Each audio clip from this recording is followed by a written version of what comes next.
In today's video, I'm going to teach you how to sync Google Calendar between two accounts. We'll start on a desktop browser with both Google accounts ready to use. The idea is simple.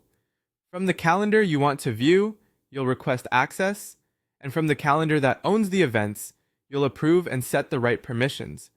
Let's walk through it clearly and calmly so you can follow along without missing a beat. Open Google in your browser, then click the Google Apps grid in the top right corner. Select Calendar to launch Google Calendar. Once it loads, look to the left side of the screen. Find the section labeled Other Calendars. This is where you can bring in calendars from other accounts so they show alongside your own. Next to Other Calendars, click the plus icon.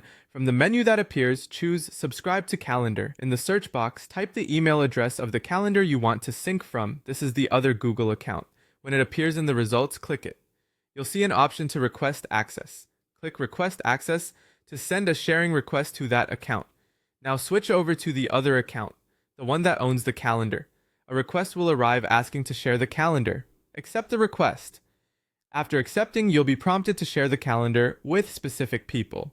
Add the first account as a person who can access the calendar and choose the level of access you want to grant.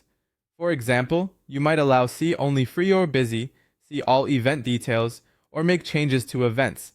Pick what fits your needs, then click Send to confirm. You'll see a confirmation that the sharing settings have been saved. Head back to the first account. The shared calendar will appear under Other Calendars on the left. If it doesn't show immediately, give it a moment or refresh the page. You can click the calendar's color dot to assign a color that makes it easy to distinguish from your primary calendar, and you can toggle it on or off as needed. That's it. Your calendars are now in sync. Events created or updated on the shared calendar will reflect according to the access level you set, so you'll always have the latest view. If you ever need to change permissions later, you can do that from the calendar's sharing settings in the owner account. Thanks for watching and enjoy your streamlined schedule across both accounts.